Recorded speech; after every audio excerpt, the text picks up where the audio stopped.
Hello दोस्तों, I welcome you all on AEC plus digital platform of advance engineering classes. Sorry series में आप सभी लोगों का स्वागत है।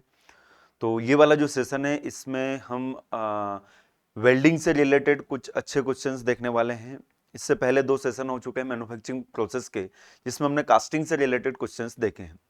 तो सेशन को हम स्टार्ट करते हैं। स्टार्ट करने से पहले मैं आप लोगों को बताना चाहूँगा कि अगर आप अपनी प्रिपरेशन को और भी इफेक्टिव बनाना चाहते हो तो हमारी एप्लीकेशन AEC प्लस पर SSC JEE 2023 के लिए मेंस का बैच अवेलेबल है। Practice plus revision batch already start हो चुका है ये बैच।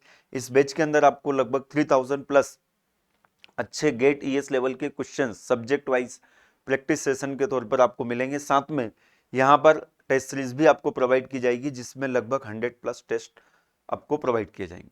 चलिए तो सेशन को हम स्टार्ट करते हैं।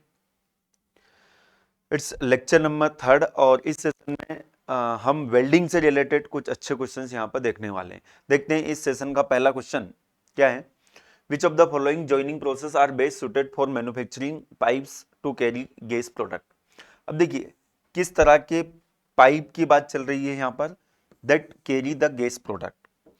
तो इसका मतलब क्या है यहाँ पर, देखिए इससे ये क्या इंडिकेट करना चाह रहा है। देखिए गैस अगर किसी पाइप के थ्रू अगर फ्लो हो रही है तो डेफिनेटली जॉइंट इस तरह का होना चाहिए कि वहां पर कोई लीकेज नहीं होना चाहिए, मतलब लीक प्रूफ जॉइंट। यहाँ पर गैस प्रोडक्ट का मतलब जॉइंट जो है वो कैसा बनना चाहिए, लीक प्रूफ जॉइंट बनना चाहिए। तो अब आप खुद यहाँ पर देखिए कि अगर आपको लीक प्रूफ जॉइंट बनाना है तो आप जॉइनिंग प्रोसेस कौन सी यूज करोगे। आप खुद सोचिए कि अगर नट एंड बोल्ट से अगर आप जॉइनिंग करते हो तो ये लीक प्रूफ जॉइंट बन सकता है क्या? Not possible. वहीं पे अगर मैं बात करूं रिवेटिंग और वेल्डिंग, तो रिवेट से भी लीक प्रूफ जॉइंट बनाना इतना आसान नहीं होता है। इसलिए जो करेक्ट आंसर रहेगा वो क्या रहेगा, वेल्डिंग। तो यहां पर अगर हम देखें तो जो 4 ऑप्शन है उसमें सी ऑप्शन को आप देखें, two only, two alone is only the correct answer. Okay, चलिए आगे हम बढ़ते हैं। अब देखिए यहां पर आप ध्यान रखें कि ये जो वेल्डिंग होता है, वेल्डिंग से जो जॉइंट मिलता है हमें, उस जॉइंट को हम बोलते हैं परमानेंट जॉइंट। वेल्डिंग से जो हमें जॉइंट मिलता है उसे हम क्या बोलते हैं, परमानेंट जॉइंट। नट बोल्ट से जो जॉइंट हमें मिलता है इसे हम बोलते हैं टेम्परेरी जॉइंट। ओके, वहीं पे अगर मैं बात करूं रिवेटिंग जॉइंट को हम इसको परमानेंट जॉइंट भी बोल सकते हैं या सेमी परमानेंट। इसको थर्ड 3 कैटेगरी में अगर हम डिवाइड करते हैं तो ये कहलाता है आपका सेमी परमानेंट जॉइंट। ओके, चलिए next question number 42। In oxyacetylene gas welding the complete combustion the volume of oxygen required per unit of acetylene. देखिए वॉल्यूम पूछा गया है यहाँ पर। वॉल्यूम और मास में डिफरेंस होता है, ये बात आप ध्यान रखें सबसे पहले तो। अब अगर आप देखेंगे गैस वेल्डिंग में केमिकल रिएक्शन को अगर आप देखते हैं, गैस वेल्डिंग में कौन कौन सी गैस यूज होती है, ऑक्सीजन और एसिटिलीन। एसिटिलीन C2H2, इसकी केमिकल रिएक्शन होती है किससे, ऑक्सीजन से। तो जब एसिटिलीन की ऑक्सीजन के साथ केमिकल रिएक्शन होती है तो ये जो केमिकल रिएक्शन है ये 2 स्टेजेस में होती है। फर्स्ट स्टेज जो होता है इनकम्प्लीट कंबशन, सेकंड स्टेज जो होता है वो कंप्लीट कंबशन। इनकम्प्लीट कंबशन पहली वाली स्टेज जो होती है, इसमें हमें 2 मोल मिलते हैं कार्बन मोनोऑक्साइड के, प्लस यहां पर आपको 1 मोल मिलेगा हाइड्रोजन का। ये जो रिएक्शन होती है ये फर्स्ट स्टेज की रिएक्शन होती है, जिससे इनर व्हाइट कोन डेवलप होता है। इसके बाद में यहां पर ये जो 2 मोल कार्बन मोनोऑक्साइड के है और 1 मोल हाइड्रोजन का है, फर्दर ऑक्सीजन से कंबाइन होते हैं और इसके कंप्लीट कंबशन के लिए फर्दर 1.5 मोल ऑफ ऑक्सीजन की जरूरत पड़ेगी। अगर आप इसको बैलेंस करेंगे तो आपको ये चीज समझ में आ जाएगी, जिससे हमें फाइनल प्रोडक्ट में क्या मिलेगा, CO2 एंड H2। तो अगर मैं बात करूं कि ये जो 1 मोल है एसिटिलीन, इसके कंप्लीट कंबशन के लिए कितने मोल ऑक्सीजन की यहां पर जरूरत पड़ी, तो 1 मोल यहां पर जरूरत पड़ी एंड 1.5 मोल ये, तो टोटल कितने हो गए, 2.5 मोल की जरूरत पड़ती है। अब देखिए यहां पर तो क्वेश्चन में हमसे सीधा सीधा यही पूछा गया था कि in oxy acetylene gas welding for complete combustion the volume of oxygen required per unit of acetylene.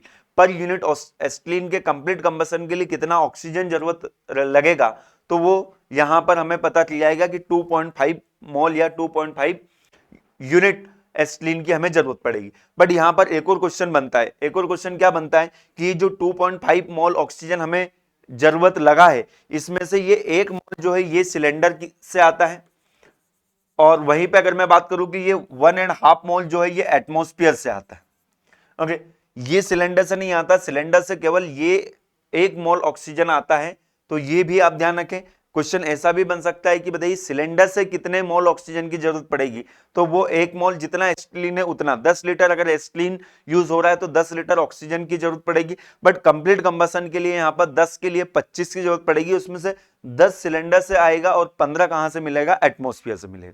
तो ये केमिकल रिएक्शन आपको पता होना चाहिए। अच्छा, एक बात और मैं आपको बताना चाहूंगा कि ये वॉल्यूम बेसिस है, अगर मास बेसिस बात की जाएगी तो फिर आपको एटॉमिक वेट को कैलकुलेट करके निकालना होगा। C2H2 का एटॉमिक वेट आप निकाल सकते हो, कार्बन का 12, 12 दूनी 24, 24 प्लस 2 26, और ऑक्सीजन का 32, 26 के लिए 32 की जरूरत है, तो फिर उसके अकॉर्डिंग आप यहाँ पर रेशियो बना सकते हो जो क्वेश्चन में पूछा जाए वैसा। ओके, तो अलग अलग तरह से यहाँ पर क्वेश्चन बन सकते हैं, सभी क्वेश्चन आप इसको केमिकल रिएक्शन से सॉल्व कर सकते हो। चलिए आगे बढ़ते हैं हम। नेक्स्ट क्वेश्चन नंबर 43 क्या बोल रहा है, the correct sequence of given material in ascending order of their weldability. देखिए वेल्डेबिलिटी का मतलब क्या हुआ, वेल्डिंग कैपेसिटी या वेल्डिंग टेंडेंसी। तो यहां पर आपको बताना है कि कौन से मटेरियल की वेल्डिंग टेंडेंसी जो होती है अच्छी होती है और कौन सी मटेरियल की पुअर होती है। तो आपको मैं बताना चाहूंगा, देखिए यहां पर आप एक कॉन्सेप्ट ध्यान रखें, कार्बन परसेंटेज अगर बढ़ता जाएगा, परसेंटेज ऑफ कार्बन अगर हम इंक्रीज करते हैं तो वहां पर वेल्डेबिलिटी जो है वो पुअर हो जाती है, वेल्डेबिलिटी जो है वो पुअर हो जाती है। क्यों, इसके बहुत सारे कारण है। कार्बन परसेंटेज अगर बढ़ेगा तो वो कार्बन जो है उसके स्ट्रक्चर में चेंज आएगा, हाई टेम्परेचर की वजह से तो माइक्रो स्ट्रक्चर में चेंजेस आएगा, तो हम उसको बोलेंगे कि वेल्डेबिलिटी क्या है, उसकी पुअर है। सीधा सीधा सा ये इफेक्ट हमें यहाँ पर देखने को मिलता है। इसका मतलब ऐसे मटेरियल जिनके अंदर कार्बन कम होगा उनकी वेल्डेबिलिटी क्या होगी, अच्छी होगी। तो वहीं पे अगर मैं बात करूं जैसे कि माइल्ड स्टील है, मीडियम कार्बन स्टील है, हाई कार्बन स्टील है, कास्ट आयरन है, तो डेफिनेटली इनमें सबसे अच्छी वेल्डेबिलिटी किसकी रहेगी, माइल्ड स्टील की रहेगी, जिसके अंदर कार्बन क्या होता है, कम होता है। तो यहां तो ये चीज तो हमें समझ में आ गई। अब अगर हम यहां पर बात करें एल्यूमिनियम और कॉपर जो कि ऑप्शन में भी, तो एल्यूमिनियम कॉपर की जो वेल्डेबिलिटी होती है ये और भी ज्यादा पुअर होती है compare to high carbon steel. क्यों, क्योंकि aluminium, no doubt aluminium copper ये जो नॉन पेरस मटेरियल होते हैं इनका मेल्टिंग पॉइंट तो कम होता है, ये मेल्ट तो बहुत जल्दी हो जाते हैं, बट एक प्रॉब्लम जो होती है इनके साथ कि ये एटमॉस्फेरिक ऑक्सीजन से काफी जल्दी केमिकल रिएक्शन कर लेते हैं, तो ऑक्साइड फॉर्मेशन की टेंडेंसी यहाँ पर इनकी ज्यादा होती है, इसलिए इनकी वेल्डेबिलिटी जो होती है पुअर होती है। तो सबसे अच्छी वेल्डेबिलिटी जो रहेगी वो माइल्ड स्टील की रहती है, उसके बाद में कास्ट आयरन की, देन कॉपर की, देन एल्यूमिनियम की। एल्यूमिनियम की वेल्डेबिलिटी जो होती है सबसे पुअर होती है, बात आप ध्यान रखें। ठीक है, तो यहां पर हमसे पूछा था असेंडिंग ऑर्डर में, तो असेंडिंग ऑर्डर में यही आंसर बन जाएगा, सबसे अच्छी वेल्डेबिलिटी किसकी, माइल्ड स्टील, मतलब सबसे पुअर किसकी, एल्यूमिनियम की, देन कॉपर की, देन कास्ट आयरन की, देन माइल्ड स्टील की। So the correct answer will be option D. Okay, पूरा कॉन्सेप्ट मैंने आपको बता दिया। आप ध्यान रखें कि एल्यूमिनियम और कॉपर, मैग्नीशियम, इनकी वेल्डेबिलिटी जो होती है पुअर होती है, कास्ट आयरन की पुअर होती है compare to mild steel, low carbon steel, mild steel की वेल्डेबिलिटी अच्छी होती है। चलिए आगे बढ़ते हैं। नेक्स्ट क्वेश्चन नंबर 44 क्या बोल रहा है, which of the following statement is correct. तो यहां पर 4 स्टेटमेंट है और आपको बताना है इनमें से कौन सा स्टेटमेंट करेक्ट है। पहला स्टेटमेंट है no flux is use in gas welding of mild steel. तो गैस वेल्डिंग हम जब करते हैं तो उसमें कोई फ्लक्स यूज नहीं होता है, तो क्या ये बात सही है क्या, नहीं।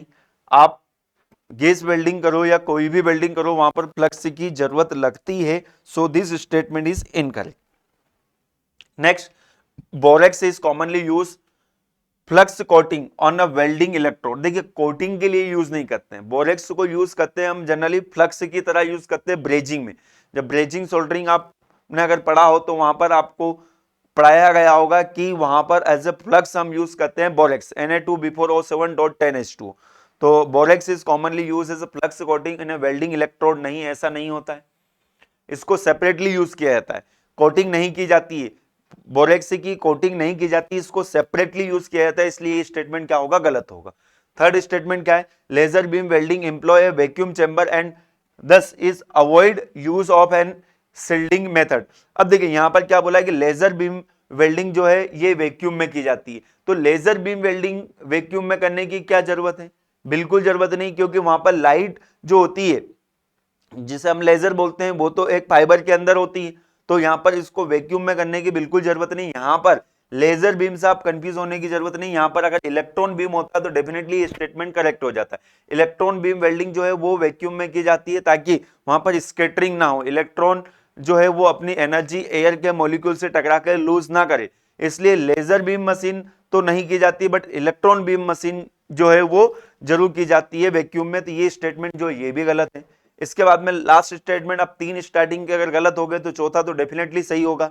अब सही क्यों है उसको भी अपन देख लेते हैं। क्या है चौथा statement, AC can be use in gas tungsten arc welding process. GTAW मतलब क्या है, gas tungsten arc welding process. तो AC बिल्कुल यूज किया जाता है। AC कब यूज किया जाता है ये भी पता होना चाहिए। एल्यूमिनियम मैग्नीशियम की वेल्डिंग के लिए हम AC प्रीफर करते हैं। AC में कंटिन्यूसली पोलैरिटी चेंज होती है। AC जो होता है इसकी ऑक्साइड क्लीनिंग एक्शन जो होती है काफी बेटर होती है, और AC सप्लाई यूज करने पर दोनों इलेक्ट्रोड पर बराबर अमाउंट में हीट डेवलप होती है।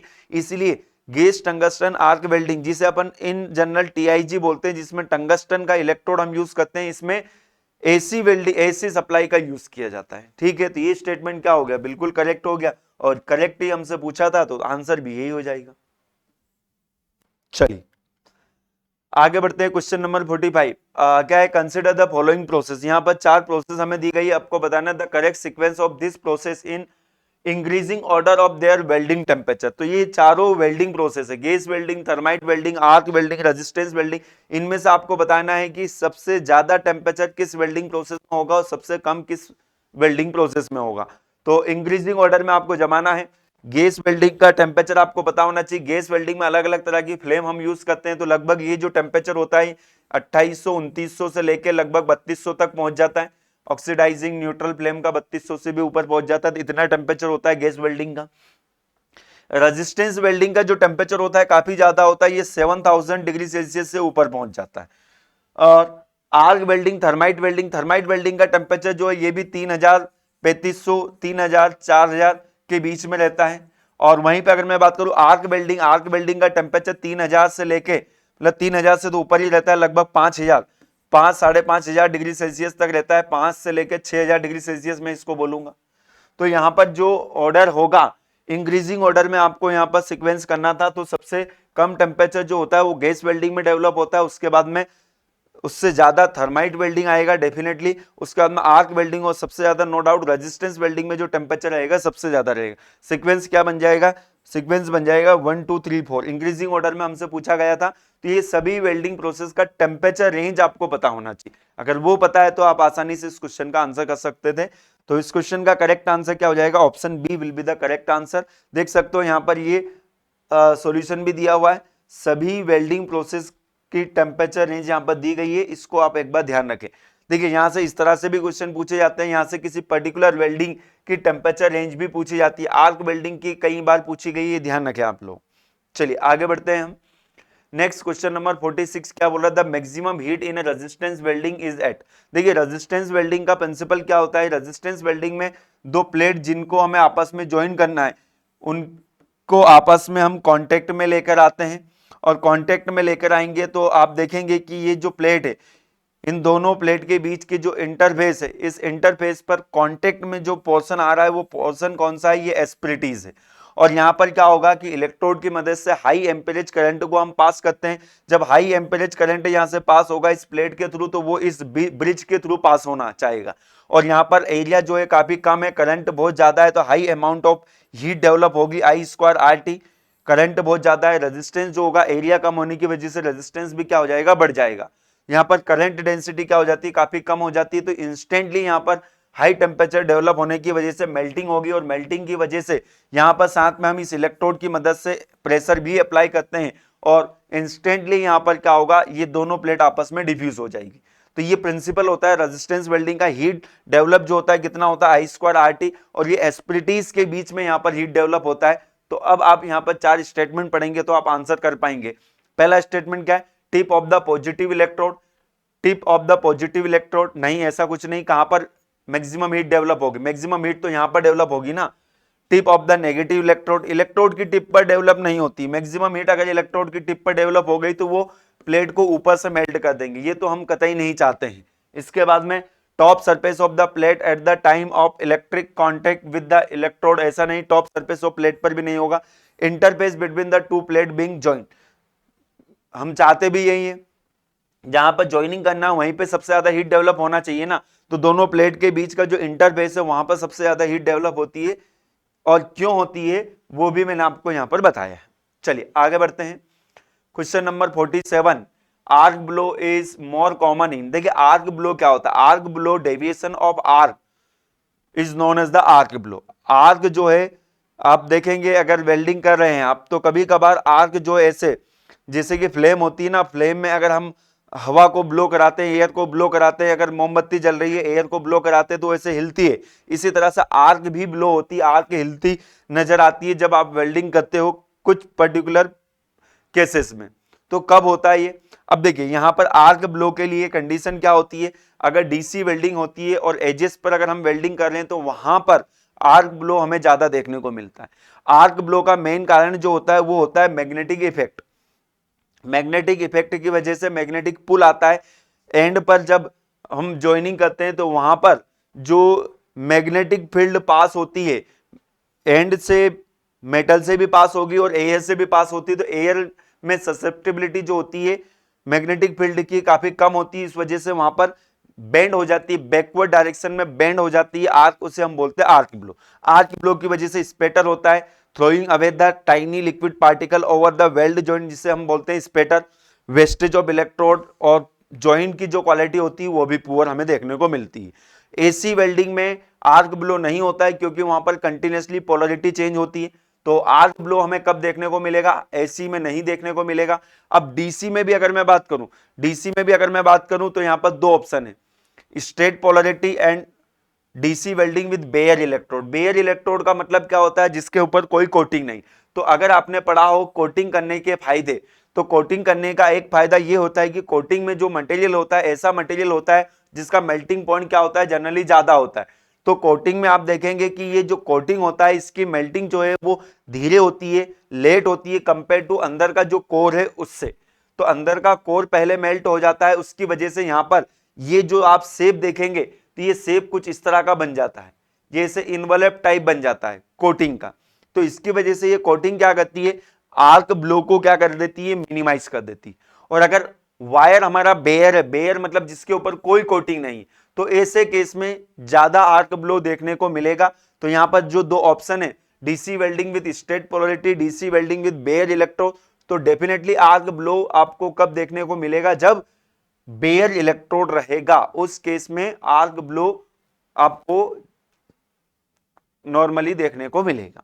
ठीक है, आर्क ब्लो क्या होता है ये मैंने आपको क्लियर कर दिया। चलिए आगे बढ़ते हैं। Question number 48, pinch effect in welding is the result of, देखिए पिंच इफेक्ट जो होता है इलेक्ट्रिक फोर्स की वजह से होता है। पिंच इफेक्ट का मतलब क्या होता है कि जो आर्क होती है, ये आर्क ऐसे पिच हो जाती है, ये पिंच इफेक्ट इसे बोलते हैं। मैग्नेटिक इफेक्ट की वजह से इसे हम बोलते हैं पिंच इफेक्ट। तो मैग्नेटिक पुल की वजह से, मैग्नेटिक इलेक्ट्रिक फोर्स की वजह से ये चीज आपको देखने को मिलती है। सॉरी, इलेक्ट्रोमैग्नेटिक, इलेक्ट्रिक नहीं यार, मैग्नेटिक, ये जितने भी इफेक्ट होते हैं यहाँ पर वेल्डिंग में, ये मैग्नेटिक पुल की वजह से, इलेक्ट्रिक नहीं। इससे पहले भी मैंने आपको बताया है कहां पर, आर्क ब्लो में, मैग्नेटिक नॉट इलेक्ट्रिक। ठीक है, चलिए, pinch effect in welding is the result of electromagnetic forces. Okay, electromagnetic force की वजह से आर्क जो है इसे स्क्वीज हो जाती, दब जाती है बीच में से, तो उसे बोलते हैं pinch effect. Next 49, question number 49 क्या बोल रहा है, in a manual arc welding the equipment should have a dropping characteristic in order to maintain the, देखिए equipment have a dropping characteristic, इसका मतलब क्या हुआ कि अगर वोल्टेज कम होगा तो करंट बढ़ेगा, इसे हम बोलते हैं ड्रॉपिंग कैरेक्टरिस्टिक। ड्रॉपिंग कैरेक्टरिस्टिक का मतलब क्या होता है, वोल्टेज आपका कम होगा तो करंट क्या होगा, बढ़ेगा। तो ड्रॉपिंग कैरेक्टरिस्टिक हम रखते हैं, क्यों, क्योंकि देखिए क्या होता है, सपोज हमारा ये वर्कपीस है, ये वर्कपीस और ये इलेक्ट्रोड है, और इलेक्ट्रोड और वर्कपीस के बीच का जो डिस्टेंस होता है इसे हम बोलते हैं आर्क लेंथ। आर्क लेंथ में अगर स्लाइटली अगर चेंज हुआ, सपोज आर्क लेंथ बढ़ी, तो वहां पर क्या होगा, करंट चेंज हो जाएगा। और हमें अगर कांस्टेंट करंट मेंटेन करना है तो वहां पर हम वोल्टेज को चेंज करके ये चीज कर सकते हैं। तो ड्रॉपिंग कैरेक्टरिस्टिक का मेन कारण जो है क्या है, करंट को हमें कांस्टेंट रखना है व्हेन आर्क लेंथ चेंज। जब आर्क लेंथ अगर चेंज होगी तो करंट को कांस्टेंट रखने के लिए ड्रॉपिंग कैरेक्टरिस्टिक इक्विपमेंट का यूज किया जाता है। तो current constant when arc length change, arc length अगर चेंज होगी तो करंट चेंज होता है, बट हमें कांस्टेंट रखना है, तो उस केस में हमें ड्रॉपिंग कैरेक्टरिस्टिक इक्विपमेंट का यूज करना पड़ेगा। ठीक है, चलिए आगे बढ़ते हैं हम। क्वेश्चन नंबर 50 क्या बोला, in arc welding DC reverse polarity is used to bear the greater advantage in. देखिए जो डीसी वेल्डिंग होती है, डीसी वेल्डिंग दो तरह की होती है, एक होती है स्ट्रेट पोलैरिटी और एक होती है रिवर्स पोलैरिटी।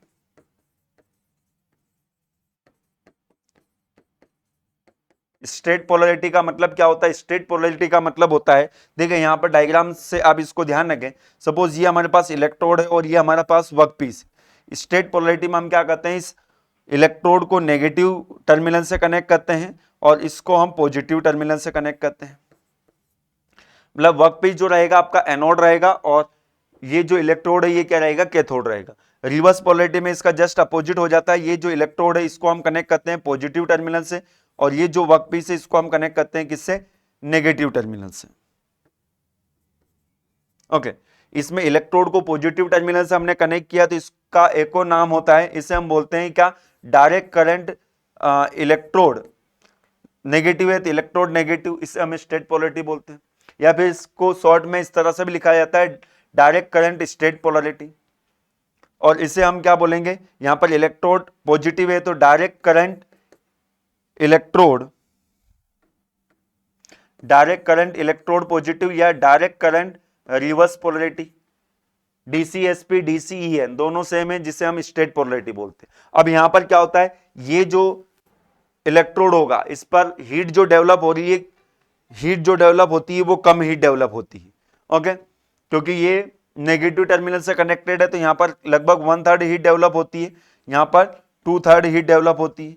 यहां पर अगर आप देखेंगे तो इस पर हीट जो है वो 2/3 हीट डेवलप होगी और यहां पर ये जो वर्कपीस है इस पर 1/3 हीट डेवलप होगी। यहां पर हीट डेवलप ज्यादा होने की वजह से ये इलेक्ट्रोड अच्छे से मेल्ट हो जाएगा।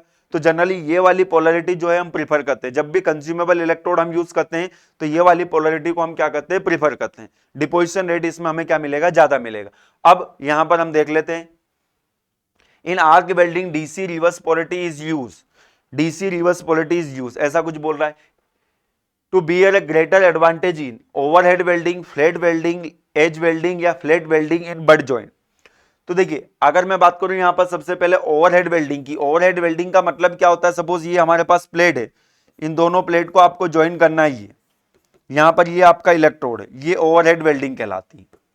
तो ओवरहेड वेल्डिंग में देखिए यहां पर अगर रिवर्स पोलैरिटी हम यूज करेंगे तो यहां पर ये वर्कपीस पर हीट कम डेवलप होगी और वर्कपीस पर कम हीट डेवलप होगी तो इसकी मेल्टिंग कम ही होगी। देखिए इसकी मेल्टिंग अगर ज्यादा होगी तो ये जो लिक्विड मेटल है ये नीचे गिरने लगेगा ना, ओवरहेड पोजीशन है तो यहां पर ग्रेविटी की वजह से नीचे गिरने लगेगा। तो डेफिनेटली हम चाहते हैं कि यहां पर हीट कम डेवलप हो, तो हीट कम डेवलप हो इसीलिए, और यहां पर हीट डेवलप ज्यादा होगी तो यहां पर करंट थोड़ा सा हम बढ़ाएंगे तो वहां पर रोटेटिंग स्प्रे ट्रांसफर होता है जिसे हम देखेंगे एमआईजी वेल्डिंग में। तो उसकी वजह से ये जो लिक्विड पार्टिकल जो निकलेंगे वो जाके यहां पर गैप में क्या होंगे, चिपक जाएंगे। तो डेफिनेटली यही एक मेन एडवांटेज होता है ओवरहेड वेल्डिंग में जब हम यूज करते हैं क्या, reverse polarity compare to the straight polarity. तो ओवरहेड वेल्डिंग में खास करके इसको यूज किया जाता है, क्या कारण है वो मैंने यहां पर क्लियर कर दिया। चलिए आगे बढ़ते हैं। नेक्स्ट क्वेश्चन नंबर 51 क्या बोल रहा है, oxyacetylene reducing flame is use while carrying out the welding of. देखिए तीन तरह की फ्लेम हमें देखने को मिलती है, एक न्यूट्रल फ्लेम, एक ऑक्सीडाइजिंग फ्लेम और एक रिड्यूसिंग फ्लेम जिसे हम कार्बोराइजिंग फ्लेम भी बोलते हैं। तीनों के बारे में आपको बता देता हूं। न्यूट्रल फ्लेम जो होता है जिसमें ऑक्सीजन और नाइट्रोजन का जो रेशियो होता है 1:1 होता है। ऑक्सीडाइजिंग फ्लेम में ऑक्सीजन और नाइट्रोजन का रेशियो जो होता है ग्रेटर देन 1 होता है। इसको हम इस तरह से लिख सकते हैं कि 1.15 से लेकर 1.5 तक होता है। रिड्यूसिंग फ्लेम में ऑक्सीजन और नाइट्रोजन का रेशियो जो रहता है ये 0.85 से लेकर 0.95 तक रहता है। Is it clear. अब यहाँ पे अगर मैं बात करूं तो न्यूट्रल फ्लेम में जो टेम्परेचर डेवलप होता है, मैक्सिमम टेम्परेचर लगभग 3200 डिग्री सेल्सियस होता है। यहाँ पर ये पहुंच जाता है 3400 डिग्री सेल्सियस, यहाँ पर ये पहुंच जाता है 2800 degree Celsius. Okay, neutral flame में दो जोन होते हैं, ये ध्यान रखें, ब्लू रहेगा आउटर और इनर जो रहेगा वो व्हाइट रहता है। ऑक्सीडाइजिंग फ्लेम में भी दो ही जोन होते हैं, ब्लू रहेगा आउटर और इनर जो रहेगा व्हाइट रहेगा, बट इनर व्हाइट जो होता है थोड़ा छोटा होता है कंपेयर टू जो न्यूट्रल फ्लेम में होता है। यहां पर तीन जोन आपको देखने को मिलेंगे, तीन जोन में एक ब्लू आउटर रहेगा, बीच में रेडिश भी आ जाता है, रेड कलर भी आपको देखने को मिलता है, तो उस फ्लेम को हम क्या बोलेंगे, रिड्यूसिंग फ्लेम। यहां पर कार्बन कंटेंट ज्यादा रहेगा, यहां पर ऑक्सीजन ज्यादा रहेगा, यहां पर दोनों बराबर रहेंगे। अब बात कर लेते हैं यहां पर कि कौन सी फ्लेम किस मटेरियल के लिए यूज की जाती है। ऑक्सीडाइजिंग फ्लेम ज्यादा टेम्परेचर होने की वजह से ये कॉपर, ब्रास ब्रॉन्ज के लिए यूज की जाती है। वहीं पे अगर बात करूं न्यूट्रल फ्लेम कास्ट आयरन के लिए यूज की जाती है, कास्ट आयरन के लिए यूज की जाती है। अगर मैं बात करूं यहां पर reducing flame high carbon steel के लिए, हाई कार्बन स्टील के लिए, साथ में निकल एलॉय के लिए जानी जाती है। ओके, और इसके अलावा अगर मैं बात करूं ग्रे कास्ट आयरन के लिए भी न्यूट्रल फ्लेम यूज की जाती है, एलॉय स्टील के लिए भी न्यूट्रल फ्लेम यूज की जाती है, माइल्ड स्टील के लिए भी न्यूट्रल फ्लेम सुटेबल होती है। तो यहां पर आपसे पूछा गया था कि ऑक्सी एसिटिलीन रिड्यूसिंग फ्लेम मतलब कार्बोराइजिंग फ्लेम की बात चल रही, तो ये हाई कार्बन स्टील के लिए यूज की जाती है, ये आपको यहां से ध्यान रखना पड़ेगा। ठीक है, चलिए, ये यहां पर टेबल भी दी हुई है, इस टेबल को आप ध्यान रखें।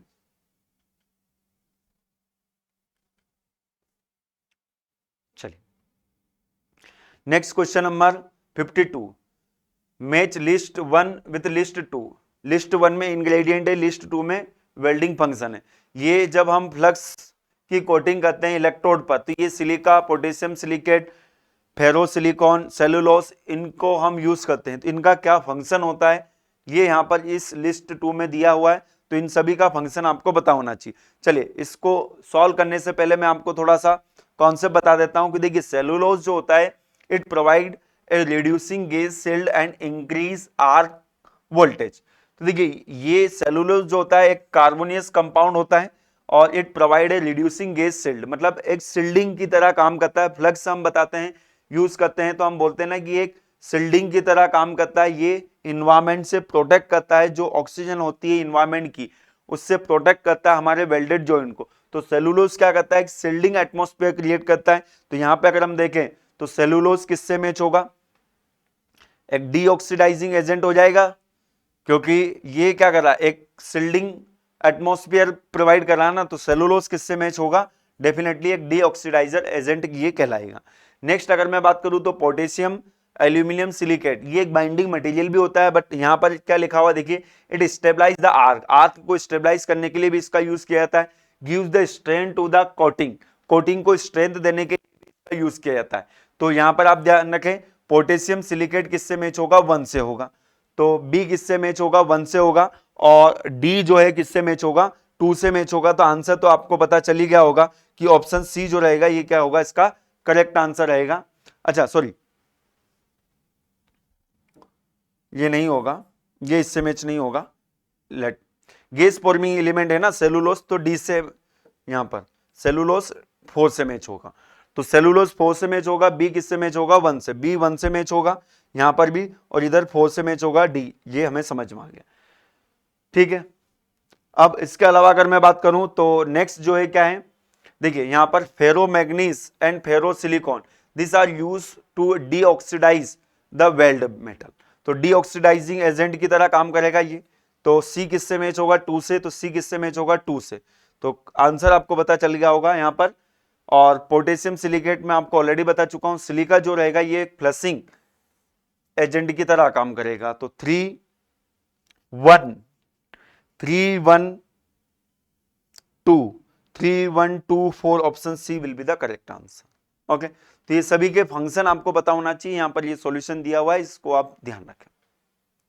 ठीक, option C will be the correct answer. चलिए, नेक्स्ट क्वेश्चन नंबर 53 क्या बोल रहा है देखिए, in which of the following welding technique is vacuum environment is required. Ultrasonic नहीं, लेजर नहीं, प्लाज्मा नहीं, इलेक्ट्रॉन बीम वेल्डिंग में वैक्यूम जरूरत होता है। 10⁻³ से लेके 10⁻⁻⁻6 टॉर, ये रेंज होती है किसकी? वैक्यूम की। ये ध्यान रखें, इस लेवल के वैक्यूम की जरूरत पड़ती है इलेक्ट्रॉन बीम वेल्डिंग में। चलिए next question number 54, ingredient welding function. ये ऑलरेडी नहीं, इनग्रेडिएंट वेल्डिंग फंक्शन, ये यहां पर ये इनग्रेडिएंट वेल्डिंग फंक्शन नहीं है, ध्यान रखें, ठीक है। बाकी लिस्ट से आपको समझ में आ रहा है कि यहां पर डिफेक्ट दिए हुए हैं और यहां पर ये लिस्ट 2 में भी उसी से रिलेटेड कुछ इंपॉर्टेंट पॉइंट दिए हुए हैं। तो स्पेटर मैं आपको बता चुका हूं, स्पेटर किससे रिलेटेड है? आर्क ब्लो से। स्पेटर मतलब क्या होता है? Throwing away the liquid tiny particle, इससे हम बोलते हैं क्या? स्पेटर। तो एक इससे मैच होगा, 2 से मैच होगा। डिस्टोर्शन, डिस्टोर्शन डैम्प इलेक्ट्रोड यूज करता है। अच्छा, डैम्प इलेक्ट्रोड हम यूज करते हैं तो पोरोसिटी आती है। डैम्प मतलब कि गीला अगर इलेक्ट्रोड है तो वो वाटर जो होगा वो डिसोसिएट होगा और उसकी वजह से पोरोसिटी, ऑक्सीजन निकलेगी तो पोरोसिटी आएगा। हाइड्रोजन इम्ब्रिटलमेंट, वही पोरोसिटी। डिस्टोर्शन कब होगा? Improper cleaning of multiple pass, multipass welding. Improper cleaning जब होती है तो पहले का जो फ्लक्स है वो फ्लक्स मतलब हटा नहीं और वापस से उसके ऊपर दूसरा नया मेटल डिपॉजिट आपने कर दिया, तो उस डिफेक्ट को हम क्या बोलते हैं? Slag inclusion. तो ये 3 किससे मैच होगा? 3 से मैच होगा। डी जो है 1 से मैच होगा। तो डिस्टोर्शन, पुअर जॉइंट सिलेक्शन की वजह से डिस्टोर्शन आपको देखने को मिलेगा। तो यहां पर ए किससे मैच होगा? 2 से। बी किससे मैच होगा? 4 से। सी किससे मैच होगा? 3 से। एंड डी किससे मैच होगा? D will B 1। तो 2 4 3 1, 2 4 3 1, option D will be the correct answer. तो ये आपको पता होना चाहिए, ठीक है। चलिए आगे बढ़ते हैं। क्वेश्चन नंबर 55 क्या बोल रहा है? High speed electron beam of A electron beam welding is focus on the weld spot using. तो देखिए इलेक्ट्रॉन जो है इलेक्ट्रॉन बीम वेल्डिंग में कहां से निकलते हैं? इलेक्ट्रॉन जो है टंगस्टन फिलामेंट से निकलते हैं। ओके, ये जो होता है यहां पर क्या होता है? थर्मो आयोनिक इमिशन, ये वर्ड आप ध्यान रखें। इसका टेम्परेचर जो होता है लगभग 2500 डिग्री सेल्सियस होता है। ये जो फिलामेंट होता है इससे ये बना होता है टंगस्टन का, तो टंगस्टन फिलामेंट होगा। ओके, इलेक्ट्रॉन को एक्सेलरेट करने के लिए यहां पर एनोड होगा और ये क्या होता है? कप डिफ्लेक्टर, जिसकी वजह से सारे इलेक्ट्रॉन जो है वो डिफ्लेक्ट होके एक पोजीशन पर आ जाए। ये एनोड होते हैं जिसकी वजह से ये इलेक्ट्रॉन जो है क्या करते हैं? एक्सेलेटर करते हैं। इसके अलावा यहां पर लगा होता है क्या? इलेक्ट्रोमैग्नेटिक लेंस, इलेक्ट्रोमैग्नेटिक लेंस, तो यही पूछा है हमसे, मैग्नेटिक लेंस, जिसकी वजह से सभी इलेक्ट्रॉन को क्या किया जाता है? फोकस किया जाता है। यहां से जो भी इलेक्ट्रॉन निकलेंगे उनको फोकस करने का काम कौन करता है? ये इलेक्ट्रोमैग्नेटिक लेंस। और इसके बाद में यहां पर लगी होती है क्या? Deflecting coil. तो ये डिफ्लेक्टिंग कॉइल से हम क्या करते हैं? उसको किसी पर्टिकुलर स्पॉट पर अगर हमें फोकस करना है तो डिफ्लेक्टिंग। सारी जो वेल्डिंग प्रोसेस होती है किसके अंदर होती है? ये वैक्यूम के अंदर होती है। तो डायग्राम अगर आपको पता है तो यू कैन आंसर इट। तो मैग्नेटिक लेंस होता है, ये ध्यान रख ले, इलेक्ट्रोमैग्नेटिक लेंस जिसे हम बोलते हैं। चलिए क्वेश्चन नंबर 56 क्या बोल रहा है? In resistance welding heat is generated due to the resistance between. देखिए रेजिस्टेंस वेल्डिंग में हीट किस किस के बीच में जनरेट होती है, कहां होती है? ये तो मैं आपको ऑलरेडी बता चुका हूं। दोनों प्लेट के इंटरफेस, दोनों प्लेट के बीच में होती है।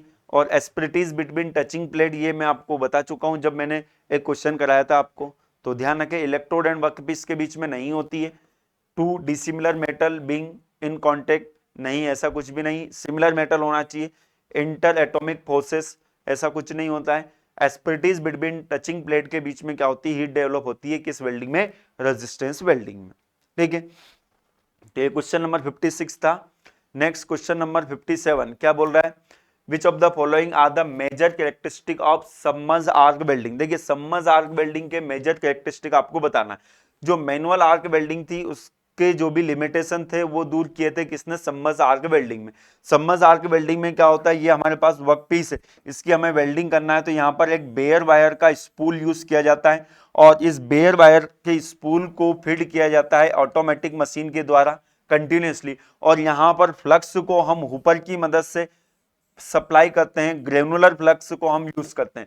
ये पूरी जो वेल्डिंग प्रोसेस होती है ऑटोमेटिक होती है, तो वेल्डिंग स्पीड जो रहेगी डेफिनेटली ज्यादा रहेगी। लंबे जॉइंट को बनाने के लिए यूज किया जाता है, बेयर इलेक्ट्रोड यूज किया जाता है यहाँ पर, और फ्लक्स को अलग से सप्लाई किया जाता है हॉपर की मदद से। तो यहाँ पर अगर हम देखें तो high welding speed no doubt बिल्कुल रहेगा, क्योंकि ऑटोमेटिक वेल्डिंग है तो हाई वेल्डिंग स्पीड तो देखने को मिलेगी ही मिलेगी। हाई डिपोजिशन रेट, बिल्कुल हाई डिपोजिशन रेट भी रहेगा, क्योंकि यहाँ पर हम सप्लाई कौन सी देते हैं, सप्लाई हम देते हैं reverse polarity, DC reverse polarity, DC reverse polarity. इसमें हम क्या करते हैं, ये जो इलेक्ट्रोड होता है इसको हम कनेक्ट करते हैं पॉजिटिव टर्मिनल से, तो डिपोजिशन रेट ज्यादा होगा, क्योंकि हम यहाँ पर कंज्यूमेबल इलेक्ट्रोड यूज कर रहे हैं ना। लो पेनिट्रेशन नहीं, लो क्लीनिनेस, क्लीनिनेस जो होगी वो भी अच्छी होगी, पेनिट्रेशन भी डेफिनेटली अच्छा होगा क्योंकि डिपोजिशन अच्छा होगा। तो आंसर क्या होगा, 1 और 2 होना चाहिए, ऑप्शन डी है यहाँ पर available, option D will be the correct answer. ठीक है, चलिए नेक्स्ट क्वेश्चन नंबर 58 क्या है, in auto atomic hydrogen welding hydrogen act test. देखिए एटॉमिक हाइड्रोजन वेल्डिंग में मैं आपको बता देता हूं कि दोनों इलेक्ट्रोड जो हैं, दोनों इलेक्ट्रोड जो हैं, इलेक्ट्रोड दोनों जो हैं ये टंगस्टन के बने होते हैं। यहां पर ध्यान रखें एटॉमिक हाइड्रोजन वेल्डिंग जो है ये रिपेयर वर्क के लिए, ये वेल्डिंग जो है रिपेयर वर्क के लिए यूज की जाती है। ओके, दोनों इलेक्ट्रोड जनरली अभी तक हम जितनी भी वेल्डिंग पढ़ते हैं स्टार्टिंग में वहां पर हम देखते हैं कि एक इलेक्ट्रोड तो वर्क पीस खुद होता है और दूसरा इलेक्ट्रोड वेल्डर के हाथ में टंगस्टन का हो सकता है, किसी कंज्यूमेबल फिलर मेटल का हो सकता है, किसी का भी हो सकता है, बट यहाँ पर दोनों इलेक्ट्रोड जो होते हैं non consumable, both electrode non consumable, both electrode non consumable, ये आप वर्ड ध्यान रखें यहाँ पर। इसके अलावा अगर मैं बात करूं तो यहाँ पर हाइड्रोजन गैस यूज की जाती है। अब हाइड्रोजन गैस तो जो है ये तो रिएक्टिव होती है, बट हाइड्रोजन गैस डिसोसिएट हो जाती है H+ और माइनस आयंस में। तो यहाँ पर क्या होता है कि ये जो H आयंस होते हैं ये कंबाइन हो जाते हैं किससे, ऑक्सीजन से, और ये केमिकल रिएक्शन कर लेते हैं और ये बना लेते हैं H2O वेपर, और ये एक एक्सोथर्मिक रिएक्शन होती है। तो ये हीट जो डेवलप होती है इसी की वजह से क्या होता है, वहां पर जो वर्कपीस होता है वो मेल्ट होता है इसी हीट की वजह से। और साथ में यहां पर ये H+ आयन बना लेते, तो जो भी ऑक्सीजन वहां पर प्रेजेंट है वो ऑक्सीजन इससे कंबाइन हो जाती है, तो हमारा जॉइंट जो है वो ऑक्सीडेशन से भी बच जाता है, क्योंकि ऑक्सीजन तो यहां पर कंज्यूम हो गई। तो ये हीटिंग एजेंट की तरह भी काम करती है, ये एक सील्डिंग गैस की तरह भी काम करती है एटॉमिक हाइड्रोजन वेल्डिंग में। हाइड्रोजन ये सबसे अच्छा क्वेश्चन था इस सेशन का, ठीक है। तो ये हीटिंग एजेंट की तरह काम करती है, यहां पर ऑप्शन में अवेलेबल है पहला ही, one of the gas to generate the flame, ऐसा कुछ नहीं। An effective shielding gas protecting the weld lubricant to increase the flow characteristic of weld metal, नहीं ऐसा। ये भी होता है काम इसका, बट मेन जो काम होता है वो आप ध्यान रखें हीटिंग एजेंट की तरह काम करती है ये। और किस तरह से यहाँ पर हीट डेवलप होती है वो भी मैंने आपको बता दिया कि यहाँ पर H2O वेपर बनता है, ये एक्सोथर्मिक रिएक्शन होती है। ओके, चलिए question number 59, consider the following statement, 3 statement है और यहां पर आपको बताना है कि कौन कौन से स्टेटमेंट करेक्ट है। तो in arc welding 65 to 75% heat is generated at anode, बिल्कुल एब्सोल्युटली करेक्ट है। पॉजिटिव इलेक्ट्रोड जो होता है उस पर लगभग 2/3 हीट डेवलप होती है। सेकंड क्या है, duty cycle in case of arc welding is the cycle of complete welding of workpiece from the beginning, starting से लेकर लास्ट तक लगने वाला जो समय रहेगा उसे ड्यूटी साइकिल बोलते हैं। ऐसा नहीं, ड्यूटी साइकिल अलग ही होता है। ड्यूटी साइकिल में अगर मैं बात करूं तो 10 मिनट के अंतराल में देखा जाता है कि जो करंट कितनी देर तक सप्लाई किया गया, 10 मिनट के अंतराल में देखा जाता है कि करंट कितनी देर तक सप्लाई किया। एक कंडीशन है कि जो एक टेम्परेचर हम सेट करते हैं उससे ज्यादा टेम्परेचर वहां पर डेवलप नहीं होना चाहिए, तो उस तरह से निकालते हैं, उसका निकालने का प्रोसीजर अलग होता है। ये गलत स्टेटमेंट है। Arc blow is common with DC welding, absolutely correct. Arc blow जो होता है ये डीसी वेल्डिंग में होता है, एसी वेल्डिंग में नहीं होता है। एसी वेल्डिंग को यूज करेंगे तो आर्क ब्लो देखने को नहीं मिलेगा। तो 1 और 3 जो है क्या होगा, करेक्ट आंसर होगा ऑप्शन डी। डीसी में होता है आर्क वेल्डिंग, आर्क ब्लो। चलिए इस सेशन का last question, which of the following welding process consist of minimum heat affected zone. Minimum heat affected zone, submerge arc welding, laser beam, ultrasonic, metal इंडर gas weld.